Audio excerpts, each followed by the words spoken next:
Well, Mr. Bush, seems how you've only got 15 months, 21 days, and 9 hours left in office, I thought it'd only be right if we had a little review of your tenure.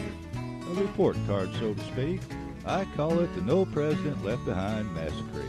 So just sit back, drink whatever it is you drink, and feel free to hum along if you recognize a tune.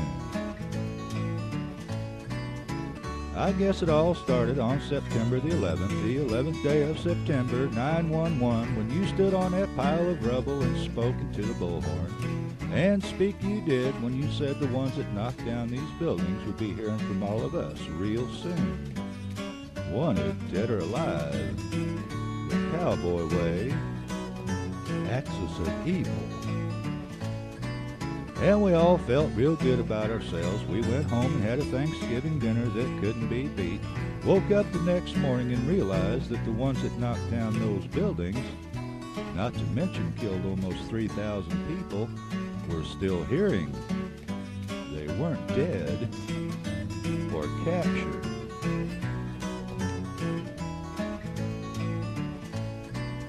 I thought it best to move on, and move on you did, when I heard on the television station about the shock and awe, the Iraq invasion. And I remember thinking at the time, kid, I said, kid, now why in the hell would you want to invade a country that had nothing to do with knocking those buildings down? I couldn't answer that question. Neither could Colin Powell. And some people said we should have stayed in Afghanistan and killed Osama bin Laden. Remember him? He's a 7-foot-tall Arab. But I'm not blaming you, because after all, the two countries do look alike, and they're on the same continent. They both have a lot of sand. Well, we'll come back to that, but what I'd really like to talk to you about is No Child Left Behind, the government testing program. It seemed like a pretty good idea at the time, teaching our kids to read and write and add, but you only forgot one thing, the funding. It cost money. Now, don't get me wrong, I understand, because you probably thought the administrators and teachers couldn't add either and would never notice, but notice they did. Now, if I hit the lottery, I'm only going to get $52.38 out of $1 million jackpot after taxes. But I'm not blaming you, because after all, you're just the president.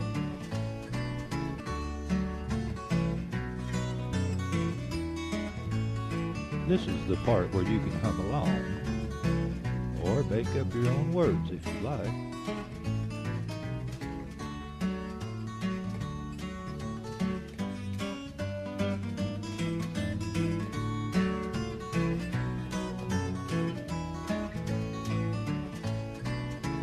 I need to ask you about this thing in New Orleans, Louisiana.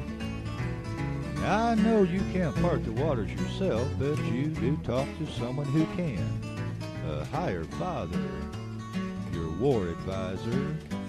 And I was just wondering why you didn't do more to help those poor people, or at least ask him to. Old Brownie was doing a hell of a job now, wasn't he? Don't get me wrong, I'm not blaming you, because after all, it's real hard to see all that human suffering from 30,000 feet in the air on Air Force One, doing 600 miles an hour, looking out the window. We were talking about the war now, weren't we? 3,800 brave men and women killed and another 27,000 wounded.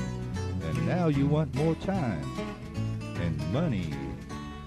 Now everybody says it's about your legacy, and I can understand that, because after all, everything else you touched has turned to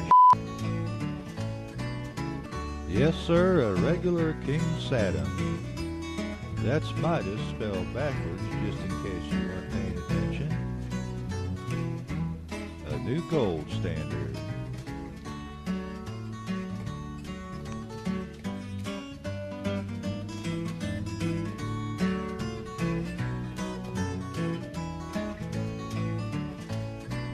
But legacies are important, and if the kids from No Child Left Behind can read, they'll see a gold star next to your name with the words describing how the 43rd president saved the world from extremists. Sounds like a Pinky and the Brain episode. But if the brain went back to Texas, who's driving this train wreck? Don't get me wrong, I'm not blaming you. It wouldn't be right if we didn't mention illegal immigration, or amnesty as you call it. I guess I have to agree with you about not needing a fence between us and Mexico, seeing how you're giving all the companies a big tax break for moving to Mexico, and people here are getting too damn old to climb a fence to go to work there. It's not your fault, you're just ahead of your time. We haven't even touched on taxes yet. Trickle-down economics. I got my trickle, did you? And that little thing about wanting to make money for speaking after you leave office to fill up the old coffers. Hell, I don't even know what a coffer is, let alone care if you fill it, or what you fill it with. You made a bundle for Halliburton and Cheney. It's only fair for you to get rich too. And let's not forget Blackwater. There's an idea. Your best bad grade was in security, and you don't play well with others.